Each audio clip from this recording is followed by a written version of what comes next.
بسم الله الرحمن الرحيم. الحمد لله رب العالمين، والعاقبة للمتقين، ولا عدوان إلا على الظالمين. وأصلي وأسلم على نبينا محمد وعلى آله وأصحابه ومن اهتدى بهديه إلى يوم الدين. أما بعد، الحديث السابع حديث كي تضبط عن أبي رقية تميم بن أوس الداري رضي الله عنه.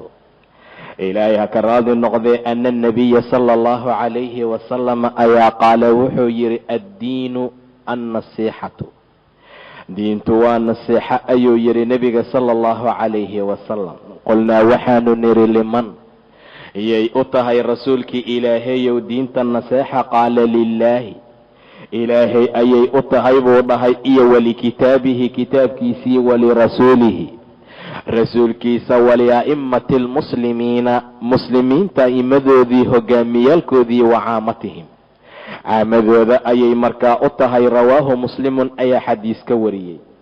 xadiisku wuxuu tilmaamayaa diintu inay tahay diin nasiixa ku dhisan.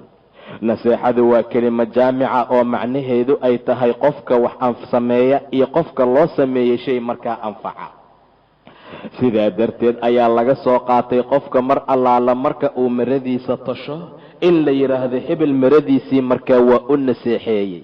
ileen labadoodaba markaa way anfacaysaa. rasuulku wuxuu leeyahay diintu waa naseexo, waxay u tahay ilaahay waxay ugu tahay subxaanahu wa tacaala in la rumeeyo, in qofka uu ka anfiyo shirkiga, in laga taga ilxaadka iyo sifaadkiisa inkiritaankeeda, inuu qofku u sugo sifaad kaamil ah iyo jalaalo dhammaanteedba, inuu nasaho shay kasta oo nuqsaan ahna inuu ilaahay ka hufo subxaana wa tacaala, inuu u istaago daacadiisa, inuu alla dartii wax u jeclaado, dartii wax u naco, dartii wax u soo dhoweeyo, dartii wax u gooyo, inuu ictiraafo nimcadiisii wixii markaa lamida oo dhan. ilaahay ayay u tahay subxaana wa tacaala. ama ilaahay sidaasay markaa ugu tahay kitaabkiisa, waxay ugu tahay naseexa inuu yahay tanziil laga soo dejiyey ilaahay xaggiisa subxaana wa tacaala, inuusan tashbiih la ahayn qofku inuu aamino dadka hadalkooda, inuusan xaaladda noocaasa keri karin jinni iyo insi hadday isu tagaan inay la yimaadaan asagoo kale, inay tilaawadiisa akhriyaan xaqa tilaawatihi, ay qortayaan, ay ku khushuucaan, ay u istaagaan xuruufihiisii tilaawadiisa, ay ku dhaqmaan. saasuu markaa kitaabku ugu yahay.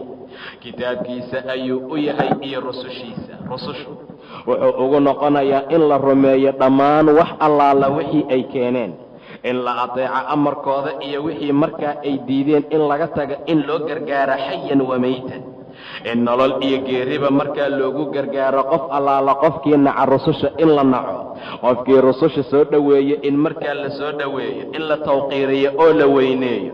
saasay markaa rususha ayaguna markaa ugu tahay. a'immada muslimiinta waxay ugu tahay waa hogaamiyaalka muslimiinte, in la tacaawuno oo lagu kaalmeeyo xaqa, in la ateeco amarkooda, in la fuliyo, in la waaniyo waxay hilmaamaan. mar allaala markay qafli ka noqdaan dadkay u taliyaan in la xasuusto, in laga taga, in xukunkooda iyo waxooda kale markaa laga baxo, in dadka quluubta muslimiinta lagu soo dumo inay ateecaan naseexadeeda. saasay markaa u tahay in lala jihaada micigooda mar allaala markii khayr iyo wanaag iyo waxyaabo ay markaa ku socdaan. amaa caamada iyo dadka kale ee markaa ka soo haray, ayaguna waxay naseexa ugu tahay inay ateecaan, in mar walba la tusaaleeyo dadka inay ku socdaan, waajibna ay ku tahay inay umaradu markaa ateecaan, sida ilaah tilmaamay subxaana wa tacaala.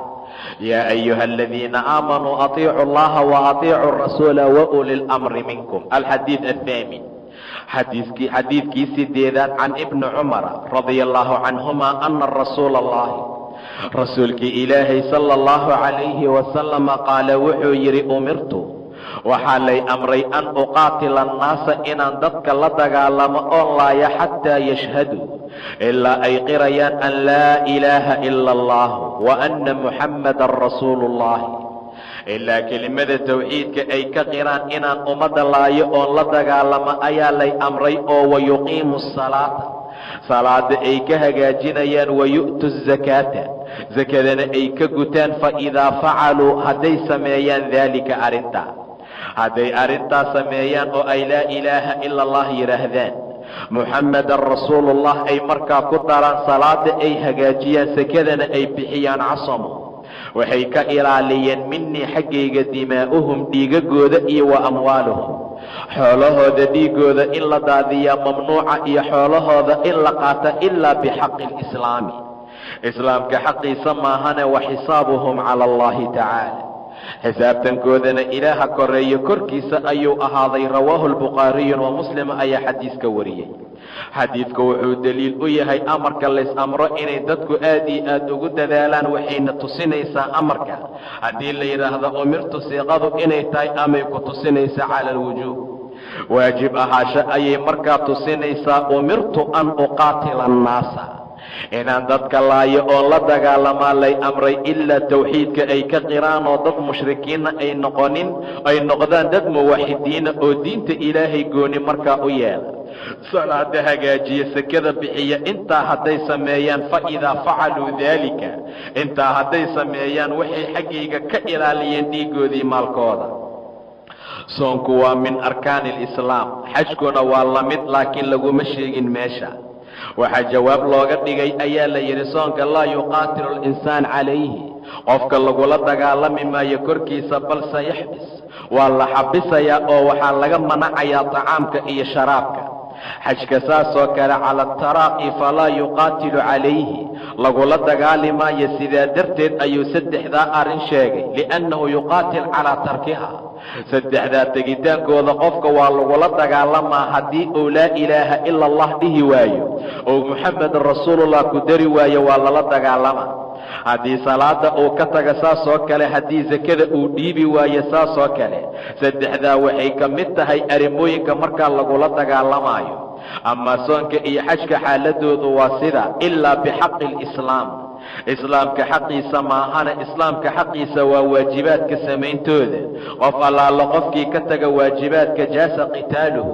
in lala dagaalamo ayaa markaa bannaan sida dadka buqaadka ah dadka qutaacu tariiqiinta ah dadka saa'iliintaee dadka dhaca maanica iyo dadka sakada manciya iyo wixii markaa la mid ah oo dhan rasuulku wuxuu yidhi ilaa bixaqi alislaami islaamka xaqiisa maahane wa xisaabuhum cala allah waxaa loola jeedaa qof allaala qofkii shahaadateynka la yimaada salaada hagaajiye sakadana bixiyo dhiiggiisa iyo maalkiisa waa ilaaliyey intaa ka gadaal niyadiisu sida ay tahay ilaahayaa xisaabaya subxaana wa tacaala ficilkaa uu sameeyey haddii ay tahay inuu seefta uga cabsanayo iyo in lala dagaalamo inay xaaladiisu sidaa noqoto markaa ilaahay ayaa loo tala saaranaa waxa saraa'irta ah ee sirta markaa ku sugan sidaa darteed qofka waxaa loo fiirinaa keliya sida xaaladiisu ay markaa tahay munaafiqa oo kale fa xisaabuhu cala allah fa huwa matawalla saraa'ir sirartiisaa markaa la fiirinaa waxaa la mida man sallaa bikayri wuduu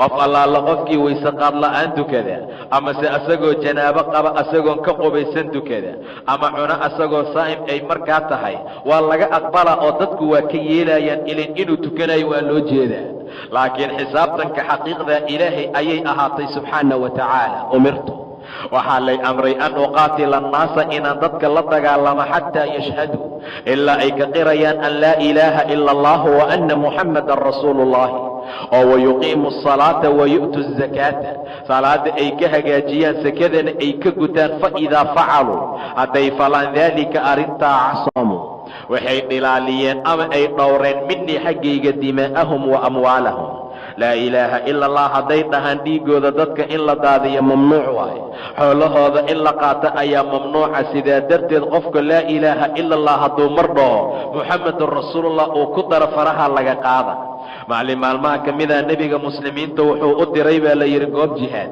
meel hebel ka dagaalgala ayuu yidhi meeshii ayay aadeen gaalada waxaa ku jira intuu dagaalka socday nin muslimiinta xanuunjiyey si fiicanna u dagaalamayey wiil saxaabada ka mid ahoo muhaajira iyo nin ansaara ayaa seefahoodii u qaatay ninkii intay u kurgaleen mar allaala markii seefihii lagu daboolay ayaa gaalkii wuxuu dhahay laa ilaaha ila allah ninkii reer ansaara waa ka joojiyey seefta muhaajirkii ayaa ku duray oo lagu tilmaamay inuu ahaa usaama ibnu zayd mar allaala markuu ku dhuftay seeftii uu dhintaa nebiga xaaladii looga warramay rasuulku wuxuu yidhi aqatalta bacda maa qaala laa ilaaha ila allah usaamo ma waxaad dishay markuu laa ilaaha ila allah yidhi kabacdi rasuulkii ilaahayow beentiis waaye ayuu dhahay seeftuu kaga gembanayay laa ilaaha ila allah aqatalta bacda maa qaala laa ilaaha ila allah u dhahay nebiga markuu laa ilaaha ila allah yidhi kabacdi maa dishay markaasuu dhahay hebel iyo hebel iyo hebel ayuu xanuunjiyey rasuulkii ilaahayow beentiisa ahayd qalbigiisa maxaa u jeexi weysaa la yidhi ilaa aad kala ogaato inay beentiis tahay inay runtiis tahay yaa kuu dirsada adiga waxa qalbiga ku jira waxaad u dagaalamaysay inay dadku laa ilaaha ila allah dhahaan ninkii waa yidhi kabacdi maa dishay usaamow seed yeeli doontaa laa ilaaha ila allah oo doodayso hadday ku timaado maalinta qiyaama faraqa kaaga dhegan ayuu dhahay nebiga maca daalika maanta qofka laa ilaaha ila allah dhahayaa la dila waxaa la dhahaa kelimada laa ilaaha ila allah dheh waa ku dila xaaladaasay maanta taagan tahay laa ilaaha ila allah sharaf ayay leedahay qofku mar allaala markuu qiro aamin ayuu yahay aladiina aamanuu walam yalbisuu iimaanahum bidulmin ulaa'ika lahum اlamnu wahum muhtaduun hadday laa ilaaha ila allah dhahaan dadka waa in la aamin geliya alxadiid ataasic xadiidkii sagaalaad can abi hurayrata cabdiraxmaan bin sakhrin ahaa radia allahu canhu qaala wuxuu yidhi cabdiraxmaan ibnu sakhrin abi hurayra ayaa kunyadiisa ah cabdiraxmaan ibni sakhrin ilaa 30 magac ayaa laisu khilaafaa ayaa la yidhi abaa hurayra magaciisa magaca ugu mashhuursan waa cabdiraxmaan abi hurayra waa kunya nebiga uu bixiyey mugulaasha ayuu aad u jeclaa maalin anigoo hirro ama mugulaal wadaa nebiga iga hor yimid buu dhahay markaasuu yidhi man haadihi yaa waay maxaa waaye waxa aad wada yaa cabdiraxmaan markaasaan idhi buu yidhi haadihi hirra yaa rasuul allah mugulaal waay rasuulka ilaahayow anta abi hurayra u dhahay nebiga wuxuu caan ku baxay magaca noocaas ah qaala wuxuu yidhi cabdiraxmaan ibni sakhr samictu rasuula allahi rasuulkii ilaahay ayaan maqlay sala allahu calayhi wasalam oo yaquul dhahaya maa nahiitukum waxaan idinka reeba canhu xaggiisa fajtanibuuhu ka fogaada wax walboon idinka reebo oo dhaafa aan idin dhaho ka dhaqaaquu dhahay nebiga wamaa amartukum waxaan idin amra bihi maagaa nafa'tu kala imaada minhu xaggiisa waa kii aan idin amree mastadactum intaad kari kartaan inta awooddiinnu ay tahay kala imaada waajibaadka amaa maxaarimtii waxyaabaha aan idinka reeba bataatan uga wada taga fa innamaa ahlaka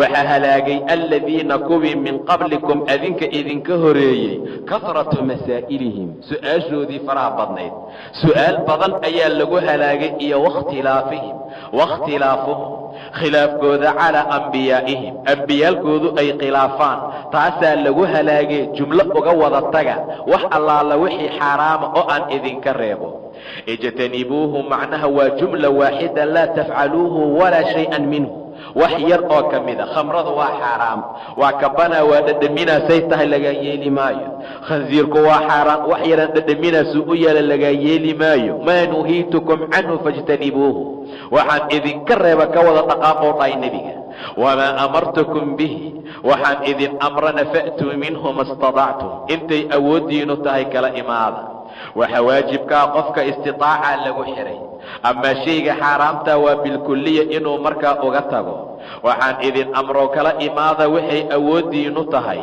idaa wajada almaa haddii biyo aad hesho inaad ku weyse qaadato ku weyse qaado haddaad weyse ciiddaad ku weys qaadanaysaa waaye hadday kuu suurageli weyse inaad biyaha isticmaasho adoo haysta xanuun iyo cudur dartii waa weys qaadanaysaa idaa wajada bacdu saac haddii suus qayb ka mida haddaad hesho wakhtigii ciidulfidriga ayada bixi ayadaa markaa lagaa rabaa waxaan waxaas ahayn ilaahay kuma kor saarin subxaana wa tacaala sidaa darteed ayaa shayga dadkii hore halaagay waxa waayuu dhahay nebiga waa su'aal fara badan iyo khilaafkay ambiyaalku khilaafeen xadiidku waxa uu ku yimid rasuulkaa qudbeeyey ayaa la yidhi markay soo degtay walilaahi cala annaasi xiju lbeyti man istataaca ilayhi sabiil ilaahay korkiina wuxuu ku leeyahay inaad xajisaan cala annaasi xiju lbeyt inay beytka u xajiyaan man istataaca ilayhi sabiila nin ayaa yidhi akulla caamin yaa rasuula allah sanad kasta maan xajinaynaa rasuulka ilaahayow fa acrada canhu nebiga waa ka jeestay xataa caada marataynin aw alaaa ilaa ninkii 2 mar ama 3 mar uu ku soo celceliyey rasuulkuna uu yidhi low qultu nacam haddaan haa idin dhihi lahaa lawajabat waa idinku waajibi lahaa hadduu idinku waajibi lahaana lama stadactum ma kari lahayn buu dhahay sanad kasta inaad xajisaan ayaa korkiina ahaan lahaa. haddaan haa dhihi lahaa ee fatrukuunii maa taraktum, intaan idinka tegaya iga taga, intaan idinka aamusanahay iga aamusa. fa inamaa ahlaka aladiina min qablikum, dadkii adinka idinka horreeyey waxaa halaagay su'aal badan iyo khilaafkay ambiyaalku khilaafayeen. fa idaa amartukum, haddaan idin amro shay ama biamrin fa'tuu minhu ma statactum, intay awooddiinu tahay kala imaada. waidaa nuhiitukum can amrin fajtanibuuhu, haddaan wax idinka reebana dhammaan ka taga. markaasay soo degtay yaa ayuha aladiina aamanuu laa tas'aluu can ashyaa'a in tubda lakum tasu'kum, war ha weydiisanina sheeyaala haddii laydin cadday aad ka xumaanaysaan. saasuu ilaah soo dejiyey, waayo saxaabada ayaa nebiga su'aal badan uu karahsaday weydiiyeen, ilaa markii dambe uu rasuulku xanaaquu mimbarka fuulay oo dhahay wax allaala waxaad doontaan i weydiiye waa idin caddayna, waa idin sheega ayuu dhahay nebiga inuu xanaaqay. nin baa dhahay man abi, aabbahay yaa waay? abuuka xudaafuu dhahay nebiga, inay waa nin lagu xaminayay aabbiis inuusan ahayn. nin kalaa istaagay markaasuu dhahay aawa hashaydii iga dhuntay, meel heblay joogtaa buu dhahay nebiga. nin baa yidhi aabbahay aawe? waa aabbii hore u dhintay. markaasuu rasuulku dhahay abii wa abuuka fi nnaar, aabbahay iyo aabbahaba naartay ahaadeen. ilaa cumar markii dambe jilbaha uu ku fadhiistay uu dhahay radiinaa billaahi rabban, waxaan raalli uga noqonay ilaahay rabbinimo, nebigeena moxamed ayaan nebinimo uga raalli noqonay, islaamkana diin ayaan raalli uga noqonay, rasuulka allow dembi dhaaf noo weydii. intuu jilbaha cumar ku fadhiistay markaasuu nebiga mimbarka ka soo degay sala allahu calayhi wasalam, oo ay soo degtay yaa ayuha aladiina aamanuu laa tas'aluu can ashyaa'a in tubda lakum tasu'kum, haddii laydin cadday aad ka xumaanaysaan ha weydiisanina ayuu dhahay ilaah subxaana wa tacaala. waayo haddaad su'aalataan wakhti qur'aanka la soo dejinaya tubda lakum, waa laydin caddaynaa, ilaahayna waa idinka cafiyey wixii markaa tegey. marka xadiidku wuxuu tilmaamayaa waxaana laka reebay dhammaan inaan ka tagno, wixiina loo dirayna intay awooddeenu tahay aan markaa la nimaado. shayga xaaraamta ka tegitaankiisa lagu ogaan karaa qofku inuu nin fiican oo iimaan leh yahay inuu yahay, ama shayga waajibaadka samayntooda ma lagu ogaan karo. waxyaabaha qofka wanaagsan qof xun iyo qof fiican waa samayn karaa, laakiin xaaraamta kama tegi kara ilaa qof ilaahay dartii wax u samaynaya maahane. sidaa darteed ayuu abu hurayra wuxuu nebigu ku yidhi 5 waxyaabood ayaan kuu dardaarmaa ee ummadda gaarsii adigana ku dhaqan. midda koowaad wuxuu dhahay ittaqi lmaxaarim takun acbada annaas, wax walboo ilaahay kaa xaaraantinimeeyey ka dhaqaaq, waxaad noqonaysaa ummadda midka ugu cibaadada badan. wax walboo ilaahay kuu diiday faraha ka qaad, takun acbada annaas. wuxuu yidhi wardi bimaa qasama allaahu laka, wax walboo ilaahay kuu soo qiibiyo caafimaad ah oo owlaad ah oo cilmi ah oo xoolo ah, ha kuu yaraato ha kuu badnaato, raalli ku noqo, waxaad noqonaysaa aqna annaas, ummadda midka ugu taajirsan. rasuulku wuxuu ku yidhi baa la yidhi waxaad naftaada la jeceshahay walaalkaa la jeclow, waxaad noqonaysaa qof muslim ah ama mu'min ahe. deriskaaga ha dhibin ayuu dhahay nebiga, haddaadan deriska dhibin takun mu'minan, qof mu'mina ayaad noqonaysaa. midda shanaad ha badinin qosolka, waayo qosolka badan qalbiga ayuu dilaa, qofka mu'minkana sharaftuu ka qaadaa. maa nuhiitukum canhu fajtanibuuhu, ka fogaada waxaan idinka reeba, wamaa amartukum bihi, waxaan idin amrana fa'tuu minhu ma statactum, intay awooddiinu tahay markaa kala imaada. fa inamaa ahlaka aladiina, kuwii idinka horreeyey oo min qablikum waxaa lagu halaagay kahratu masaa'ilihim, su'aashooda faraha badan iyo wakhtilaafuhum calaa anbiyaa'ihim, ambiyaalku ay markaa khilaafayeen. su'aalaha 3 ayaa loo qaybiyaa. midda koowaad waa su'aal qofka uu jaahilkaya can faraa'id iddiin, wixii diinta waajibka ah sida waysqaadka, salaada, soonka, axkaamta mucaamalaadkii wixii la mid ah. xaaladda noocaasa inuu su'aasha waa waajib, waa shay waajiba ku ah, li'annahu su'aasha uu su'aalanayo waa meesha uu nebigu ka yidhi talabu lcilmi fariida calaa kulli muslimin wa muslima, wiil iyo gabar walba oo muslimiin ah waa inay cilmiga raadiyaan.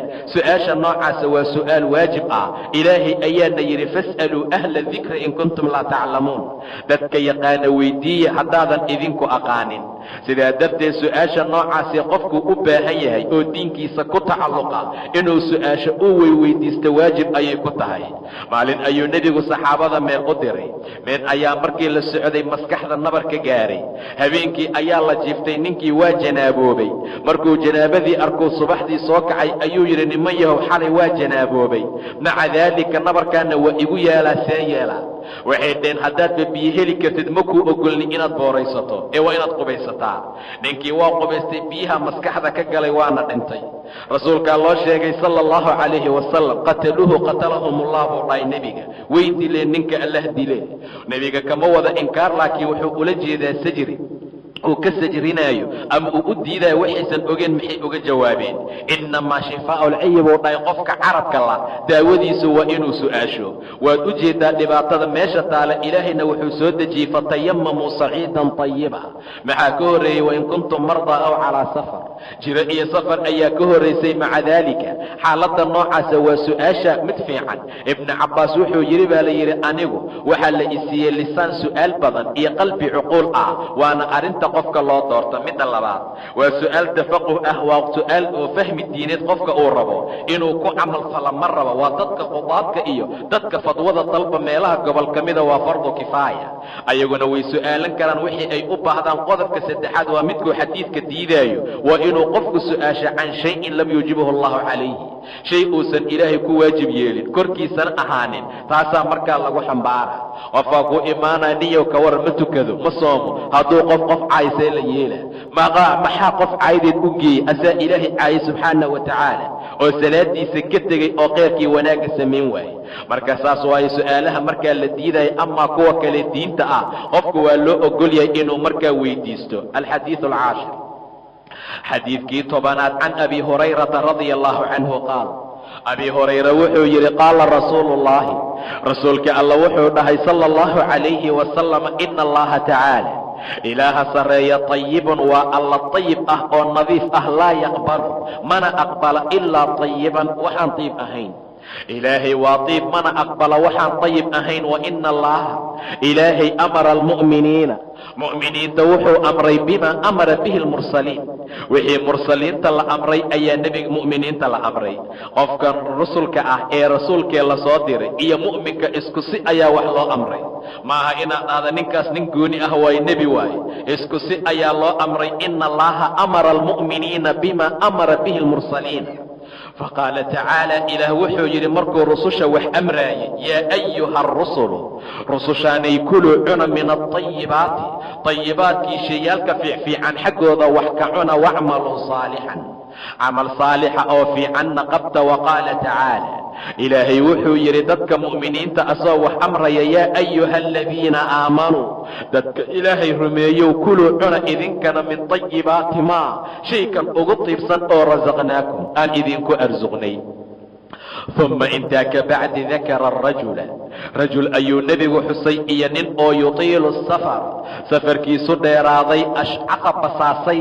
ashcafka waxaa loo isticmaalaa inta badan nadaafad la'aanta timaha ka muuqata, saliid la'aanta, shanla la'aanta, aqbara boor yeeshay oo jasadka intiisa kale isbeddelka ku dhaca aqbarka la dhahaa, oo yamuddu yadayhi, gacmihiisa u taagaaya ila asamaa'i, cirka, oo dhahaya yaa rabbu yaa rabbu, rabbow ii gargaar, rabbiyo wax ii qabo.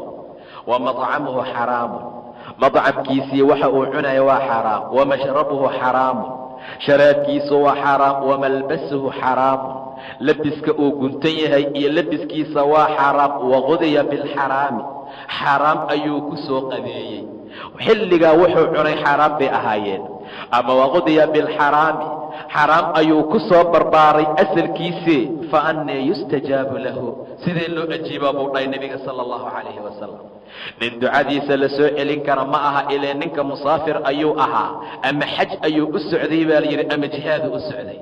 waa dadka aan la soo celinin ducadooda ayuu ka mid yahay. ileen 3 qofood ducadooda lama soo celiyo. ninka musaafirka ah ducadiisa lama soo celiyo. mariidkii axadka jiran ducadiisa lama soo celiyo. waalidka waladka ducaday u duceeyaana lama soo celiyo. ileen dadka noocaasa ayuu ka mid yahay. laakiin maxaa wax loo ajiibay la'yahay? waa xaaraan cunnimo. rasuulka sala allahu calayhi wasalam wuxuu tilmaamayaa ilaahay inuu tayib yahay, uusanna aqbalin waxaan tayib ahayn. caaisha waxay dhahday rasuulkan ka maqlay oo dhahaya, allaahuma inii as'aluka biismika almutahhiri alطaahiri alطiibi almubaarak alxabu ilayka aladii idaa duciita bihi ajabt. ilaahu waxaan kugu su'aalanaa magacaaga daahirkee la dahiray diibka ee barakada badan oo xaggaaga loogu jecel yahay oo haddii lagugu baryo aad ka ajiibto haddii lagugu su'aasho aad siiso haddii lagugu raxmad weydiisto aad ugu naxariisato haddii lagaaga faraj dalba aad qofka farajka siiso kaasaan markaa kugu su'aashay idan ilaahay waa dayib mana aqbala waxaan dayib ahayn ilaahay waa diib laa yaqbalu ilaa dayiba qofka waxa diibka ah ayaa laga aqbalaa cibaadada fiican ee saalixa ah ilayhi yascadu alkalimu alطayibu waalcamalu asaalixu yarfacuhu sida ilaahay tilmaamay subxaanahu wa tacaala sadaqada xaaraamta ilaahay ma aqbalayo subxaanahu wa tacaala wax yar oo nadiifa ayuu rabbi kaa aqbalaa oo nadiif ah oo xalaal ah sidaa darteed ayuu yidhi ilaah walaa tayamamu alkhabiisa minhu tunfiquun shayga laga aqbalaya waa shay nadiifa sidaa darteed ayaa rasuulku wuxuu tilmaamay ilaahay subxaanahu wa tacaala sadaqada addoonkiisa waa aqbalaa oo ka timid kasab diib ah xataa ha ahaata jeex timireed ilaahay wuxuu ku aqbalayaa gacantiisa midigta ah ayuu ku barbaariyaa sida axadkiin uu u barbaariya darmaankii faraska canuga uu dhalo oo kale ilaa ay ka noqoto mid weyn oo sida jabal uxud oo kale ah waxaasaa loo nadiifinayo loo weynaynayo loo aqbalayo waa shay أما وحرام إلهي ما أقبل سبحانه وتعالى وإن الله أمر المؤمنين إلهي مؤمنين توحوا أمري بما أمر به المرسلين وحي رسوش الأمر رسوش وحا الأمر يقوني معها وحا مؤمنين الأمر وحا رسوش الأمر وإسكم من رسوش مركي لأمري وحا ليريا أيها الرسل رسوش أن يكلوا من الطيبات طيبات كحقي سوحكعنا واعملوا صالحا عمل في عن قبض رسوش وحا لغو مؤمنين وحا لغو يريا أيها الذين آمنوا ذاتك مؤمنين تاهوا كلوا من طيبات ما رزقناكم إذن كان وحا إذن كو أرزقني كيسا أغطيبك حقيسا وحكعنا مرادك بالطيبات الحلال أيالو لجيدا ولبمرك لليه من طيبات ومن بعض وتبعيدية قبل كمذا لقوضا شيء حلاشا ما انطرن استعماله حتى لقا يلي مايو قبل كمذا مركا استعماله وشيء نظيف كي مركا حلاشا ولغست تقوض إطاعة إلهي خيرك إيا وناقنا مركا قصمية intaa ka gadaal rasuulku nin ayuu ka sheekeeyey sala allahu calayhi wasalam ninkaasoo safarkiisu dheeraado ashcad noqdo aqbaroobay boor eeyu yeeshay oo korkiisii jasadkiisu ay markaa hallaabeen maca daalika basaas iyo rafaad iyo dhib markaa ka muuqda haddana gacmaha kor u taagayo oraahdiisu ay tahay yaa rabbu yaa rabbu rabbiyow ii gargaar rabbiyow ii gargaar مطعمكيسو وحرام مشربكيسو وحرام لبسكيسو وحرام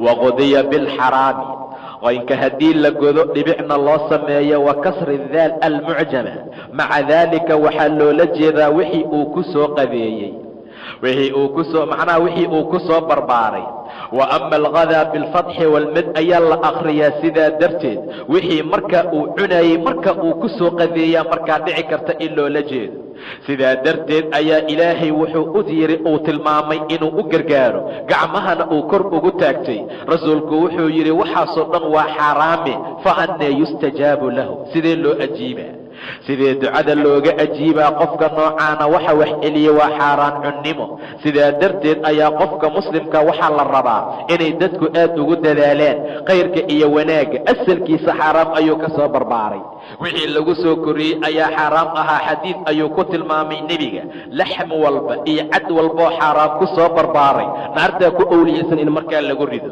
marka sidaa darteed dadku waa inay shayga nadiifkii xalaasha ku dadaalaan dadayba xalaashu oo xaaraan ma ahee wax kale aan markaa rabin sidaa darteed qofku waa inuu aad u dadaalo ilaahayna ka cabsadaa subxaanahu wa tacaala alxadiid 11 حديث كوي طبنات عن أبي محمد الحسن بن علي بن أبي طالب سبط رسول الله رسولك سبطي ساها سبطي وحلو لجيذا قبلي سأيا مركان شي وويلكو أبوها أها إي وريحانته ريحانتي سأيو أها وأذكي رضي الله عنهما قال وحوير حسن ويلك اللي هذا وحسن بن علي أو أبي محمد أي كن يدي سطا حفظته وحن كحفظي من رسول الله رسولك حقيس صلى الله عليه وسلم دع ما يريبك وحيك شكك لي أو تنكتك إلى ما لا يريبك وحن كشكك لنآد رواه الترمذي أي حديث كوري والنسائي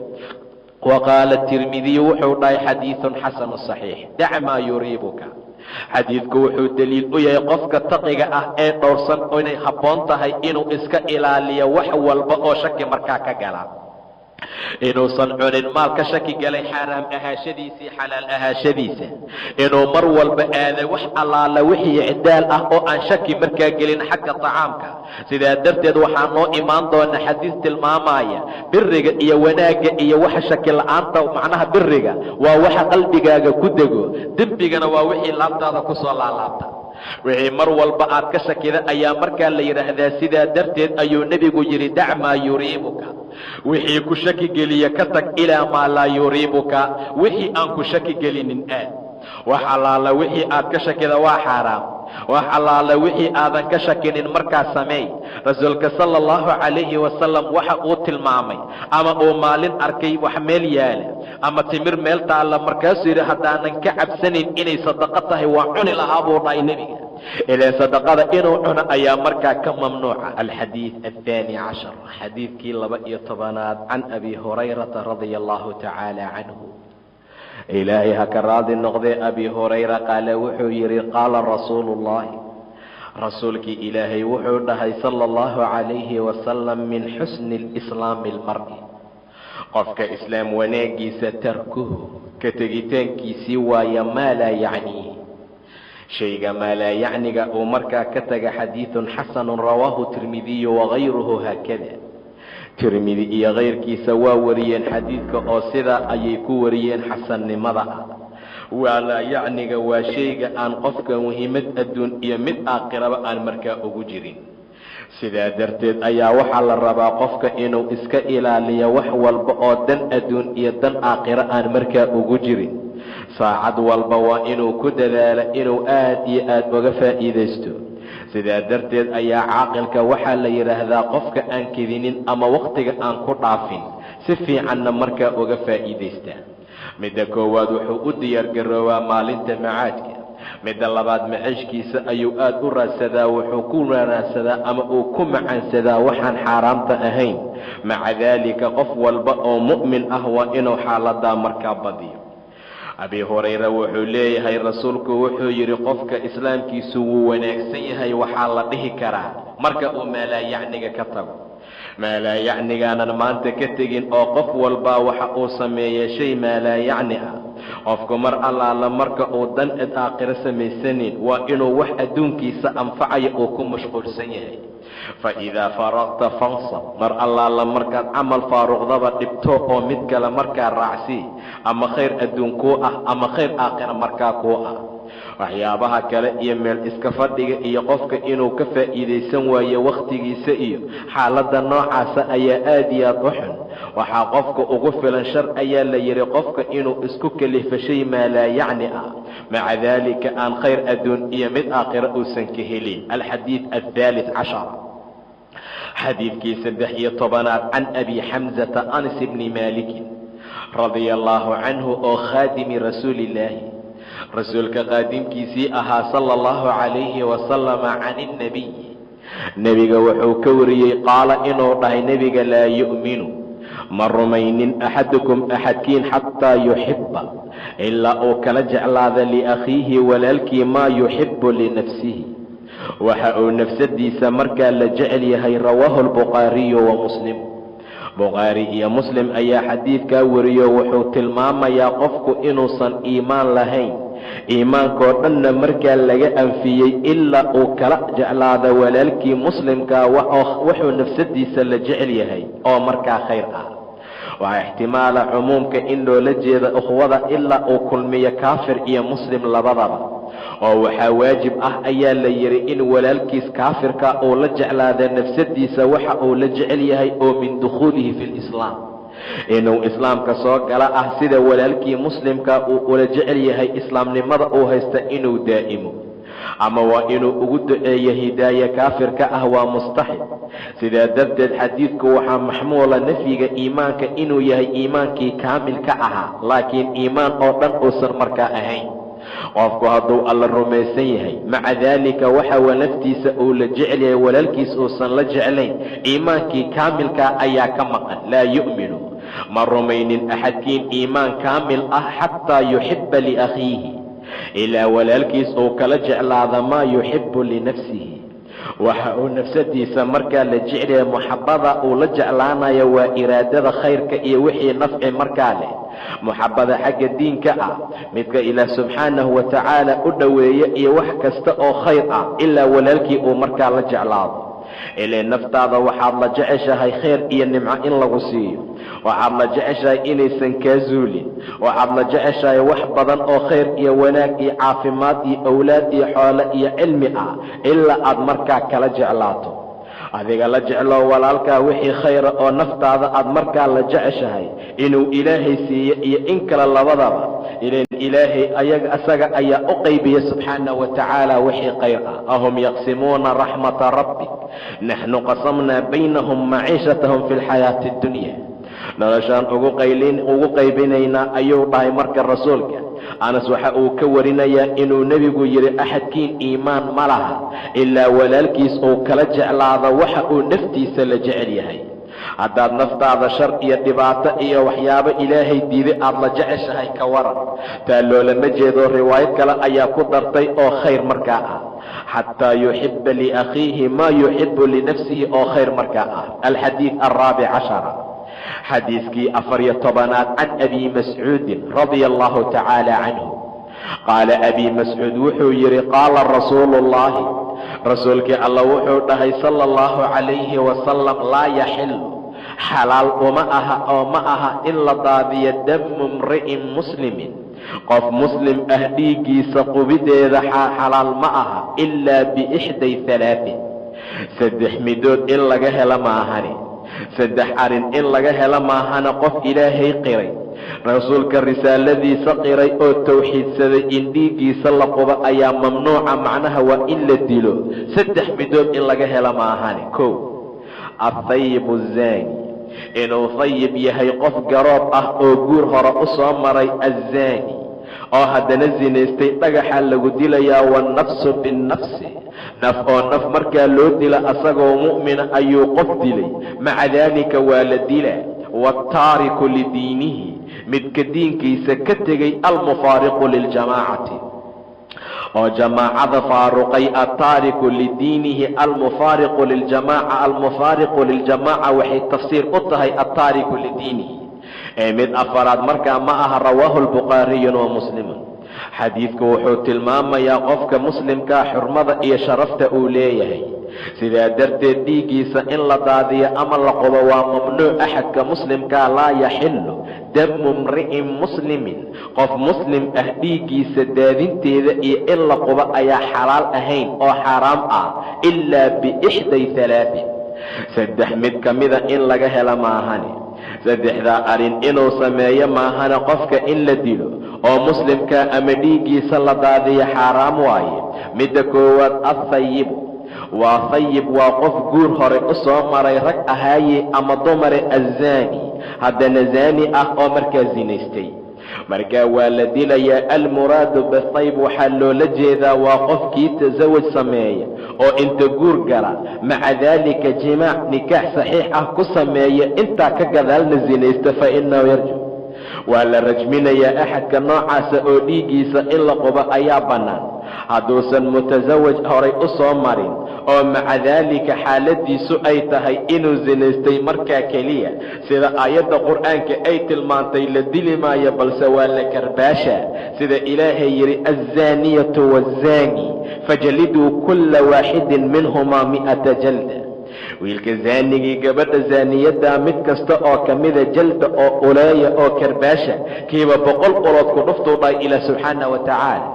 yayna idinka qabanin turitaan iyo ra'fa aad diinka alla ugu turaysaan haddaad tihiin dad ilaahay iyo maalinta qiyaamo markaa rumaysan. xaaladda zinadaa xaaladeedu waa sidaa oo labadaasaa loo kala qaybiyaa. marka hore waxay ahaan jirtay haddii gabadha zina lagu arko ilaah wuxuu tilmaamay haddaad ku aragtaan fastashhiduu calayhinna 4 minkum 4 markhaatiya u sameeya. fain shahiduu hadday ku qiraan faamsikuuhunna fi lbuyuuti guryaha ku celiya xataa yatawafaahunna almowt ilaa ay ka dhintaan oo geerudu ay ka oofsato. waa xabsi daa'in ah aw yajcal allaahu ama ilaahay uu u yeelo sabiil iyo waddo kale.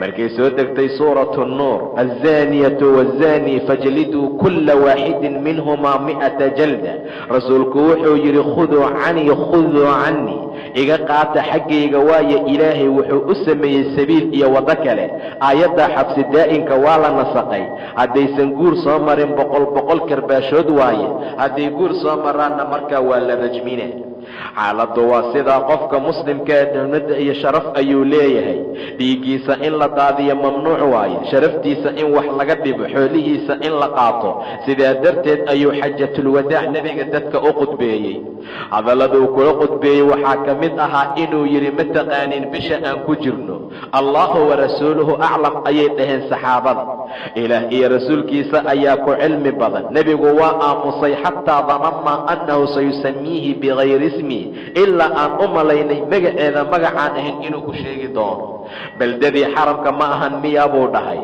haabay dhaheen maalinta aan ku jirna ma taqaaniin ayuu weydiiyey bisha lagu jira ayuu su'aalay dhammaan bil xurmo leh iyo maalin xurmo leh iyo beled sharaf lehay noqdeen rasuulku wuxuu yidhi sida ay xurmo u leeyihiin ayaa maalalkiina iyo dhiigagiina iyo sharaftiina xaraam ay iska tahay inaad kala qaadataan ama aad dhiig kala daadisaan ama sharaftiina aad wax isugu dhintaan ka xurmati yawmikum haada maalintaan xurmadeedoo kale beledkan xurmada uu leeyahay iyo bishaan dilxaj xurmada ay leedahay oo kale qofka muslimkaa marka waa in la aamin geliyo maca daalika waxaad arkaysaa maanta sharaftii muslimiinta in lagu xadgudbaayo dadkii muslimiinta ahaa ee iimaanka lahaa xoolahooda in la dhacaayo dhiigooda la qubayo rasuulkuna wuxuu leeyahay laa yaxillu damu imri'in muslimin ilaa biixda halaatin saddex mid in laga helo maahana atayibu zaani الزاني وطيب زاني والنفس بالنفس نف أيي دشي ولودلا سيد إله تلمامي سبحانه وتعالى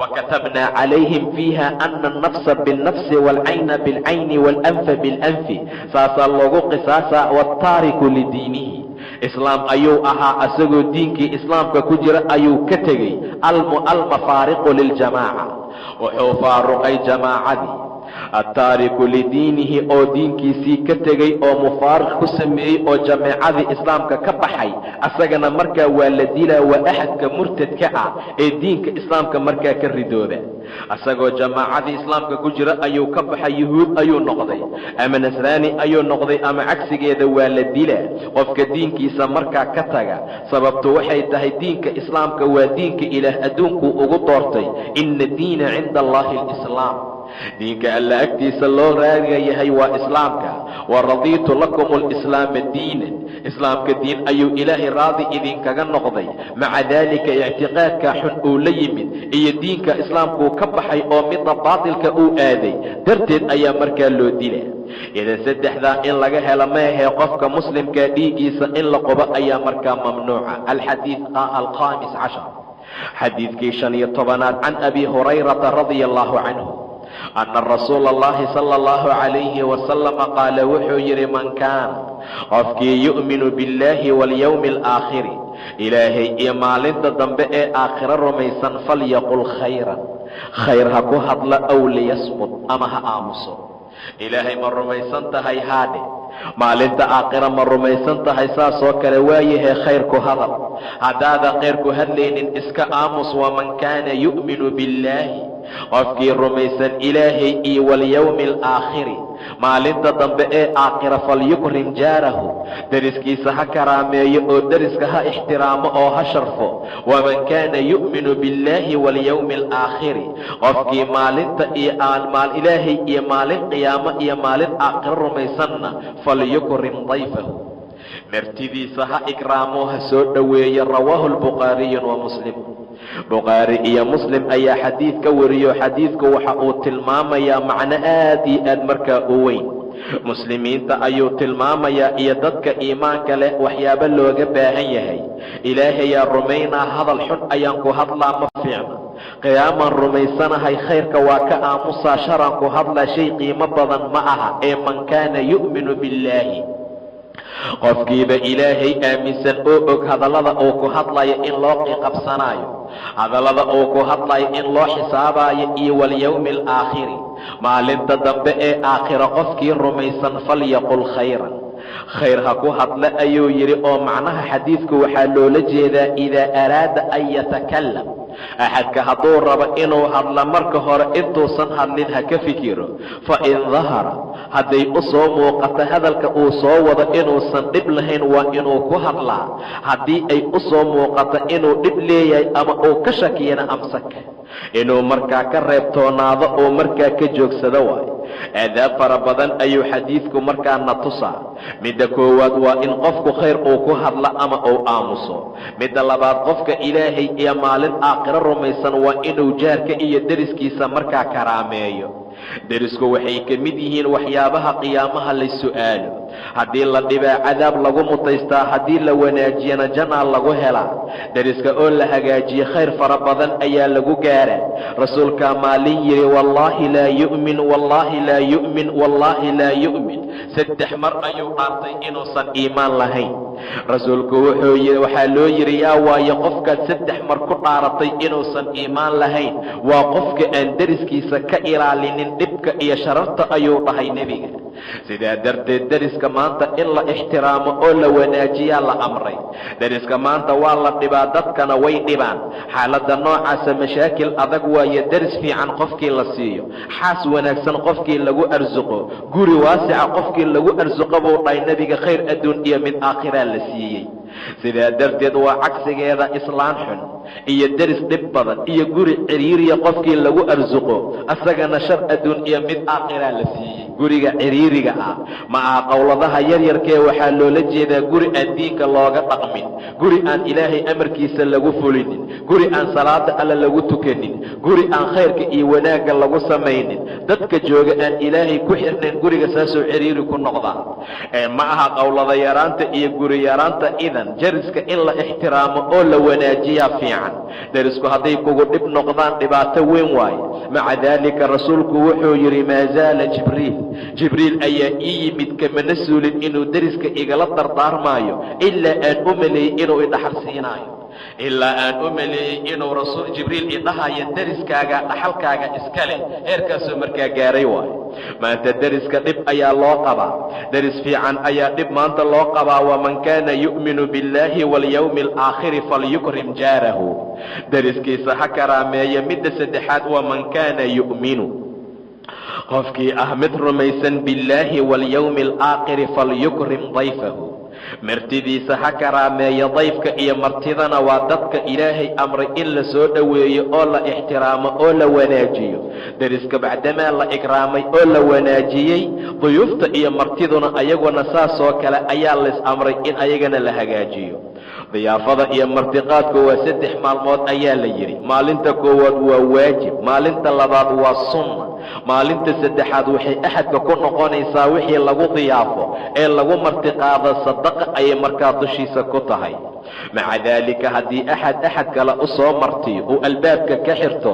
hadday shareeco islaam jirta waxaa waajiba ama duwal islaami ay jiraan qofkaa loo soo martiyey in wixii lagu martisoori lahaa si quwo ah markaa looga qaado diyaafadu aad bay markaa u fiican tahay axadku waa inuu diyaafada ku dadaalaa qofka dayfkaana aadaab ayuu leeyahay qofka dayfka duyuufta loo yahayna aadaab ayaa korkiisa ahaatay axadka dayfka loo yahay waa inuu wanaajiyaa dayfada iyo martida markaa u timid waa inuu ixtiraamaa dadka duyuufta ahna ayaa la yidhi waa inaysan ilaa ixraaj qofka uu mataqaanaa ku noqdo aysan agtiisa markaa joogin ilaan ilaa ceeri markaa loo geliyo rasuulka markii la su'aalay waxawaayuu yidhi in axadka kale agtiisa uu joogo asagoo agtiisu aysan ahayn wuxuu markaa ku martisooro dhibaato fara badan ayay gaaraysaa dadka muslimiinta duyuuftu inay ixtiraamaan ayaa la amray nebi ibraahim ayaa marti u timid sida ilaah tilmaamay wahal ataaka xadiidu dayfi ibraahiima almukramiin id dakhaluu calayhi faqaaluu salaama salaam ayuu yidhi ayaguna waxay dhaheen salaaman nebi ibraahim salaamtii ayuu ka qaaday kama dib dhicin an jaa'a bicijlin samiin isla markii dibi cayilan ayuu u keenay ayad kale ayaa tiri wuxuu u keenay bicijlin xaniin hilib dibi oo markaa la soo dubay markuu arkay gacmihii martida oo aan gaaraynin waa inkiray, wuu ka cabsaday. waxay dhaheen ha cabsanin, annagu rasul alla soo diraan nahay, malaa'ig ayaan nahee wax ma cunno, waxaan rabnay keliya oo aan kuu soo marnay inaan kuu bishaarayna canug inaad dhali doonto. wa imra'atahu qaa'ima, naagtiisa meeshay taagneed fadaxikat, way ku qosashay. fabasharnaaha biisxaaqa, isxaaq ayaan ugu bishaaraynay waa saare. wa min waraa'i isxaaq yacquub, isxaaq gadaashiisana yacquub inay markaa dhali doonto. waatay argagaxday tiri, yaa weylataa aalidu wa ana cajuuzun wahaadaa baclii shayqa, halaageeyow ma dhala anoo duq ah ninkaygana uu oday yahay. ina haadaa la shay-un cajiib, arrintan arrin cajiib badan waaye, hala yaabina ayay yidhaahdeen martidii malaa'igta ahayd. waayo raxmatullaahi wabarakaatuhu calaykum ahla albeyt, ilaahay naxariistiisii barakooyinkiisaba korkiina ayay ahaatay. marka martida saasaa loogu talagalay. aayad kale ayuu ilaah ku tilmaamay mar allaala markay u yimideen inuu yidhi nebi ibraahim qowmun munkaruun faraaqa ilaa ahlihi, ehelkiisa ayuu aaday. isla markii wuxuu u keenay ayaa la yidhi bicijlin samiinin, hilib dibi oo markaa cayilan. martida in la dhaho maxaa laydin siinaa iyo maxaa jeceshihiin iyo maxaa ma laguu sameeyaa iyo shaah ma laydiin kariyaa iyo waa shay mamnuuca. macnaha qofka martida waxaa loogu talagalay waxa asagoon filayn in markaa loo keena, sida ibraahim uu sameeyey oo kale calayhi salaam. marka qofkii ilaahay iyo maalin aakhiro rumaysan falyukrim dayfahu, martidiisa ha karaameeya. alxadiis asaadis cashara, xadiidkii 16aad. can abi hurayrata radia allahu canhu ana rajula, nin ayaa qaala yidhi lilnabiyi, nebiga ayuu ku yidhi sala allahu calayhi wasalam, awsinii, ii dardaaran rasuulka ilaahayow, ii dardaaran ayuu yidhi, awsinii, ii dardaaran ayuu ninkii yidhi. qaala rasuulku wuxuu yidhi, laa taqdab, ha xanaaqin, ha caroonin ayuu yidhi. faradada miraaran, dhowr jeer ayuu ku soo noqnoqday, uu ku soo celceliyey hadalkii iyo su-aashii awsiin, ii dardaaran rasuulkii ilaahayow. qaala rasuulku wuxuu dhahay, laa taqdab, jawaab kale lama siinin aan ahayn ha xanaaqin. rawaahu albukhaariyu wa muslim baa xadiiskaa wariyey. laa taqdab, ha xanaaqin. haddii la dhaho qofka bini aadamkaa waa xanaaqa, dhibaataa lagaa badin karaa, waxaadan xamili karin ayaa lagu dhihi karaa, ficil aadan raalli ka ahayn ayaa lagugu samayn karaa. qofkii kugu sameeyaan kaa cudur daaranayn oo laga yaabo inuu isla saxan yahay. waa dhici kartaa bini aadamka inuu xanaaqa, laakiin xadiidka macnihiisa waxaa loola jeedaa ha fulinin xanaaqaaga wuxuu kugu xambaaraayo. laakiin qofka bini aadamka dabci ilaahay basharka ku abuuray waa inay xanaaqaan. laakiin haddaad xanaaqda ha samaynin waxa xanaaqaaga uu ku amraayo. dadka gobolaa gacantooda waxa ku jira isla markii ku dhufto qofkay ku xanaaqaan, hadday midi tahay, hadday wax kala tahay, hadday xabad tahay, xaaladaa markaa isticmaala. nahyiga maaha xanaaq oo dhan hala imaanin, ee waxaa loola jeedaa xanaaqa waxyaabaha uu ku amraya ha samaynin. waayo xanaaqu wuxuu rasuulku ku tilmaamay jamro iyo dhuxul naara oo qofka qalbigiisa ama bani aadamka laabtiisa lagu hurinaayo. saasay markaa la mid tahay. ilaan rasuulku xadiid kale ayuu ku yidhi, iyaakum waalghadab, xanaaqaan idinkala digaya oo iska ilaaliya. waayo fa innahu jamra, waa dhuxul dab ah oo tatawaqada fii fu'aadi ibni aadam, ibni aadamka xabadkiisa lagu hurinaayo. ma arkin miya axadka markuu xanaaqa kayfa taxmar caynaa, say indhihiisu u gaduutaan oo ay margiyaalkiisu u soo bararaan. fa idaa axassa axadukum bishayin min dalika, haddii axadkiin uu dareemo arrin noocaas oo kale ah, falyaltajic ha jiifto, aw liyasiq bilardi, ama dhulka ha isku dhejiya buu dhahay nebiga sala allahu calayhi wasalam. sidaa darteed ayaa waxaa la rabaa qofka xanaaqa inuu iska ilaaliyo.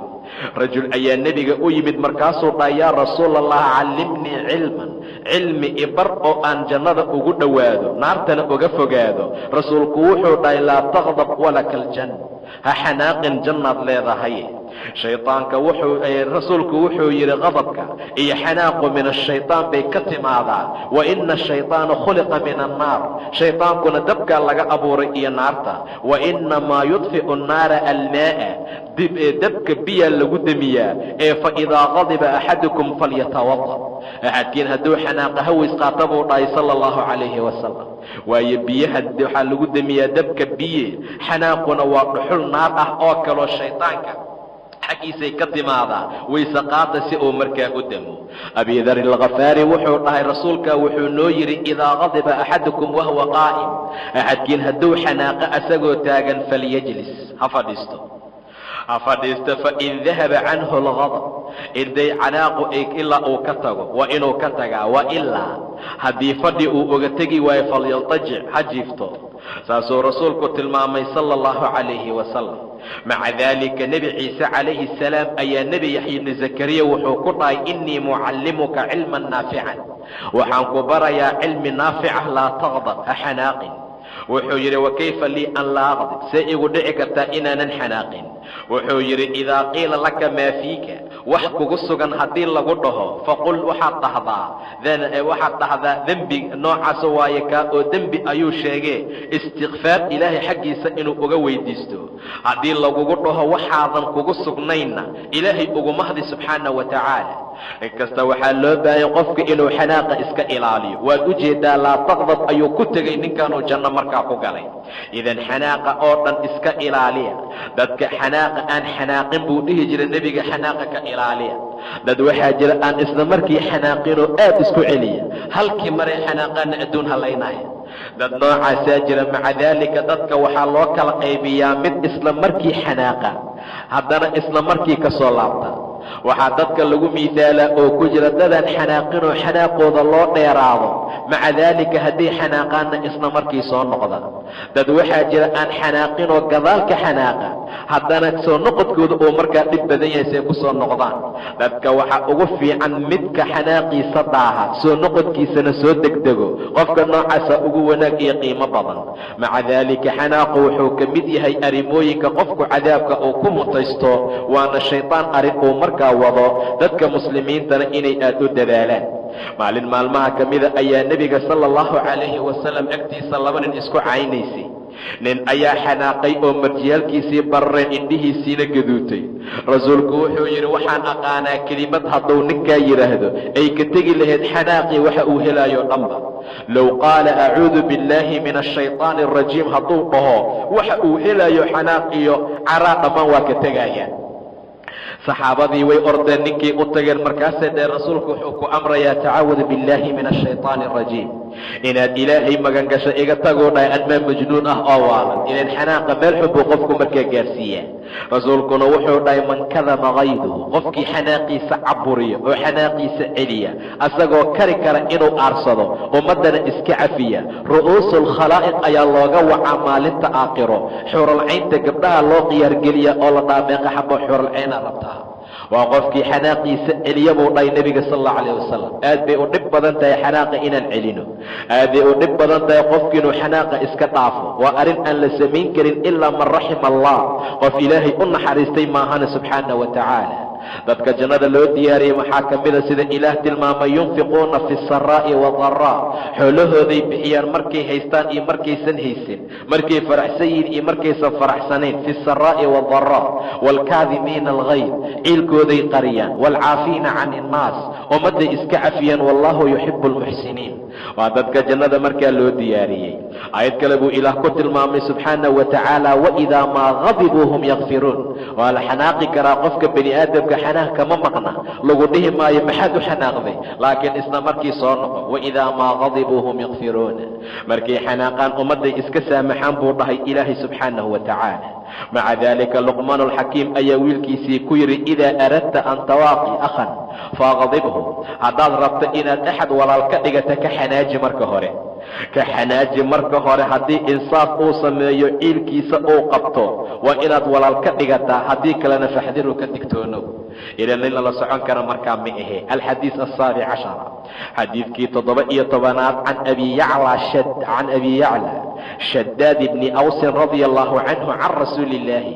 rasuulka wuxuu ka wariyey sala allahu calayhi wasalama qaala inuu yidhi nebiga ina allaha ilaahay kataba alixsaana, ixsaanka iyo wanaagga ayuu ku qoray calaa kulli shayin shay kastaa dushiisa. ee fa idaa qataltum, marka aad dilaysaan fa axsinu alqitlata, dilka wanaajiya. waidaa dabaxtum, markaad gowracaysaan fa axsinu dibaxta, gowraca wanaajiya. waliyuxidda ha afaysta axadukum axadkiin shafratahu mididiisa. waliyurix hana u raaxeeya dabiixatahu xoolaha uu dabiixaayo waxa uu gowracayay dabiixadiisana ha u raaxeeya rawaahu muslim baa xadiidkaa wariyey xadiidku wuxuu tilmaamayaa ilaahay inuu ku qoray ixsaanka calaa kulli shay waa min jumlati alixsaan cinda alqatli almuslim qof muslima marka la dilaayo sababta loo dilayna ay qisaas tahay maca daalika qofka qisaaska loo dilaya qof buu dilay matalan waxaa la rabaa in la qisaaso kollay qisaasuu ku qoran yahay in la dhaho dhulka lagu jiido seeftii si xun loogu dilo xaaladda saas ma aha qisaasba ha ku qornaadee waa in qofka la wanaajiyaa ixsaan iyo wanaag loo dilaa fa axsinu lqitlata dilka wanaajiya ayuu dhahay aaladii lagu dili lahaa waa in laga qariyaa si wanaagsan oo nadiifa waa in loo isticmaalaa dhaqan fiican waa in lagula dhaqmaa hadallo fiican oo farxad gelinaya waa in lagula hadlaa kelimada tawxiidka waa in la xasuusiyaa dikriga ilaahay inuu badiyo waa in la xasuusiyaa xaaladaasoo dhanba fa idaa qataltum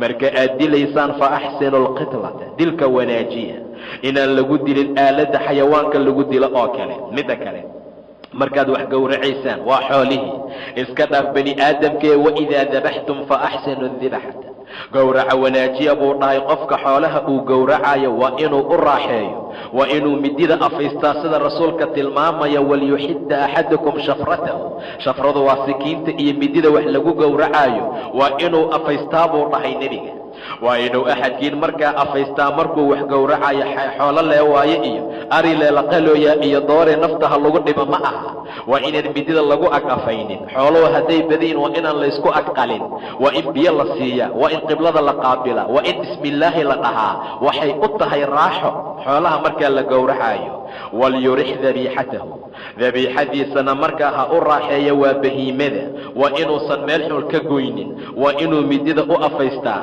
waa inaan loo bandhigin waxyaabaha kale waa in amtaqaanaa waxa la gowracaya ay ahaadaan midaan wax nuujinaynin midaan owlaad iyo uur waxyaabo markaa ku wadin xaaladahaasoo dhan ayaa markaa loo baahan yahay waa inaan cijida lagu qalin waa inaan qasabkii waxyaabaha kale lagu qalin xaaladaha noocaasoo dhan ayaa la tilmaamaa ilaan rasuulku wuxuu tilmaamay wax allaala wixii dhiig daadiyo oo dhan in wax lagu gowraci karo ilaa cijida iyo iligta maahane labadaa maaha